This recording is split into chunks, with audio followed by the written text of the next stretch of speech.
Si je devais résumer la Pride, pour moi, c'est se rappeler d'où on vient, se battre pour nos droits dans le futur et faire la fête et se sentir enfin nous-mêmes.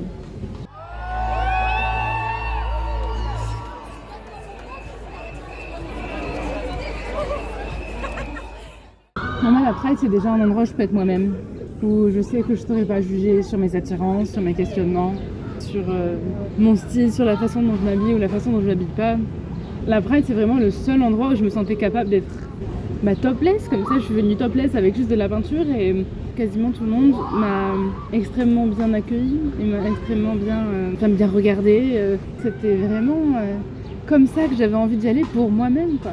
La Pride pour moi, c'est représenter la communauté LGBT, représenter l'amour et être tous ensemble, profiter et être fiers de ce que l'on est, assumer tout ce qu'on est en fait. Il n'y a aucune honte, parce que ce n'est pas une honte, nous sommes fiers. Et c'est notre jour de l'année, on peut être qui on veut. C'est notre mois et aujourd'hui on se retrouve tous ensemble.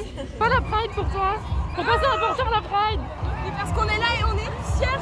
Mais oui, on est trop fiers, Je suis là parce que c'est un moyen de s'accepter, de s'aimer soi-même et de découvrir des gens avec qui s'aimer, parce que des fois on a un petit sentiment au fond de soi qui fait qu'on se sent pas bien autour des gens parce qu'on sait pas s'ils vont nous accepter et on a peur. Et là, le sentiment de peur, il n'existe pas parce qu'on est bien avec les gens et on s'aime avec soi-même et on peut être qui on veut et on s'aime dans tous les cas et c'est ça qui importe.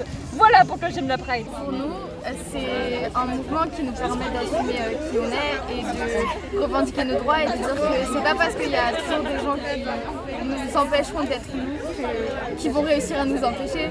On se battra toujours pour être nous et on aime ça. Pour moi c'est important parce que pendant des années j'ai un peu refoulé tout ce que je ressentais au fond de moi. Et en fait la Pride pour moi c'était retrouver des personnes qui se sont senties comme moi à un moment donné. Et en fait j'avais l'impression que j'arrivais à retrouver de la représentation en fait dans un monde virtuel, mais pas dans le monde réel. Et en fait la Pride pour moi c'était vraiment retrouver ces gens-là en fait dans le monde réel et pouvoir les rencontrer, pouvoir les prendre en photo, voir leur style qui est génial. Donc pour moi en fait la Pride ça représente la fierté. De toute façon c'est pas pour rien que ça s'appelle la marche de fierté, la fierté d'être qui on est à 100% en fait et de plus se cacher et de s'assumer en fait pleinement. Mais la Pride, c'est pas que ça. C'est la fête et tout, et c'est génial, mais c'est aussi se battre pour nos droits.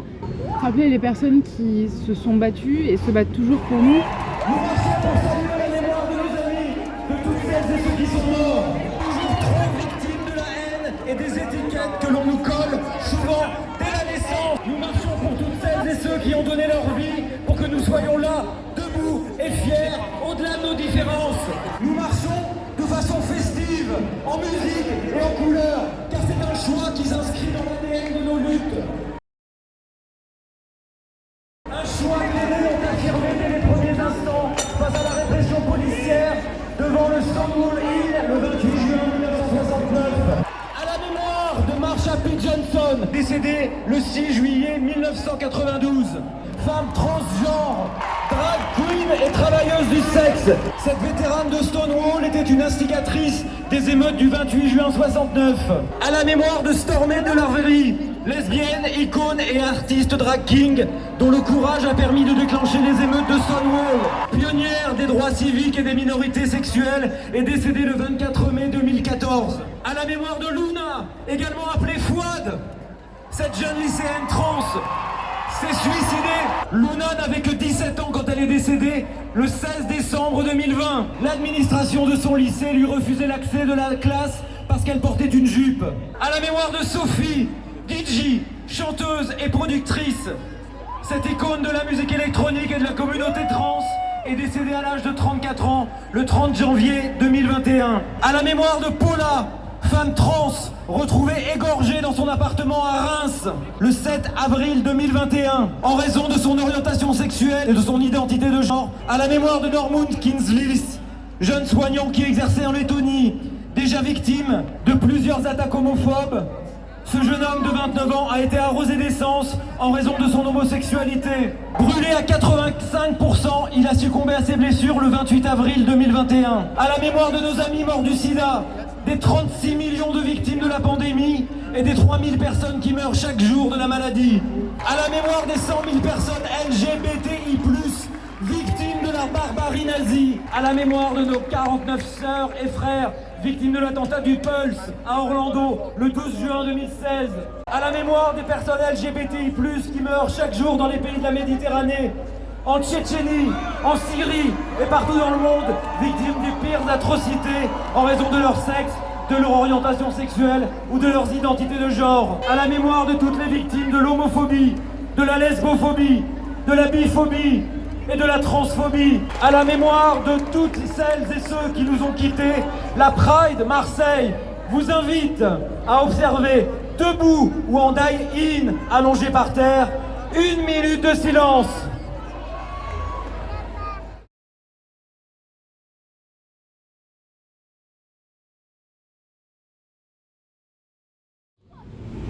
C'est un moyen de montrer qu'on est beaucoup et montrer qu'on mérite les mêmes droits que les personnes cis hétéros, que les personnes intersexes doivent arrêter de se faire mutiler à l'enfance, de montrer que c'est plus ok de nous discriminer, de se rappeler qu'on a toujours des droits à demander, de célébrer les droits qu'on a déjà et d'en demander plus, et de se retrouver et de faire la fête aussi, parce que pour une fois qu'on peut être nous-mêmes,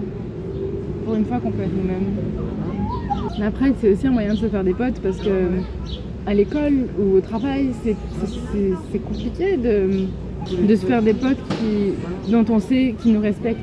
On sait jamais comment un coming out va se passer quand on n'est pas dans un endroit qui est safe. Et du coup, là, savoir que tous les gens autour de nous sont comme nous, ça fait un bien fou.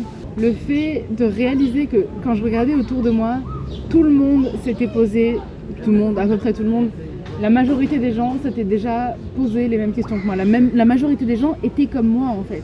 Et ça arrive jamais ça.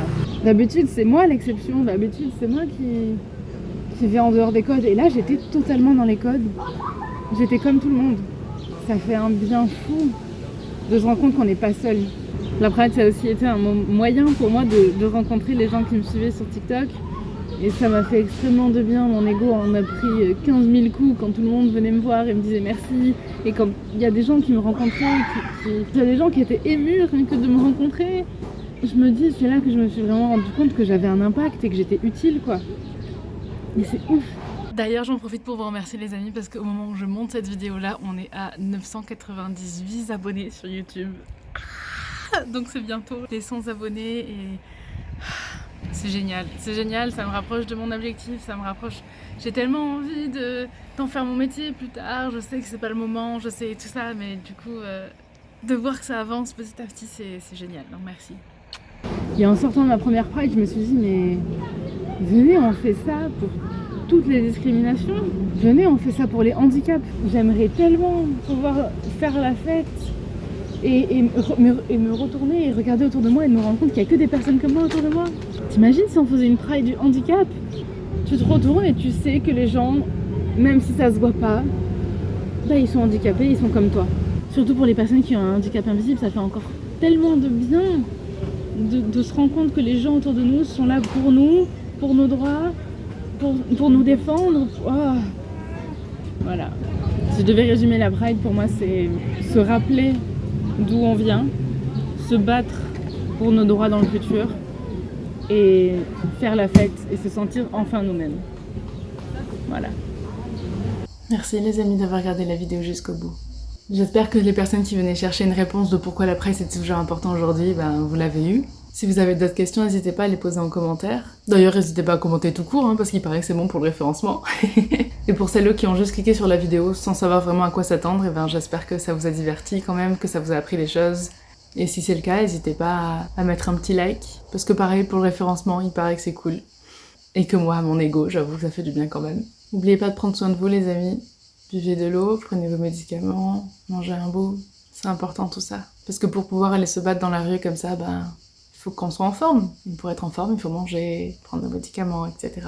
Et puis n'hésitez pas à me retrouver sur TikTok. Normalement, la plupart d'entre vous viennent de là-bas, mais j'ai aussi un compte Instagram. N'hésitez pas à me retrouver là-bas. Et à partir de septembre, je serai aussi sur toutes les plateformes de streaming, normalement, si tout se passe bien. Et partout, ce sera donc queer bienveillante. Et s'il n'y a pas d'espace possible, c'est queer-bienveillante. Voilà. Prenez soin de vous les amis, n'oubliez pas. Des bisous. Mouah.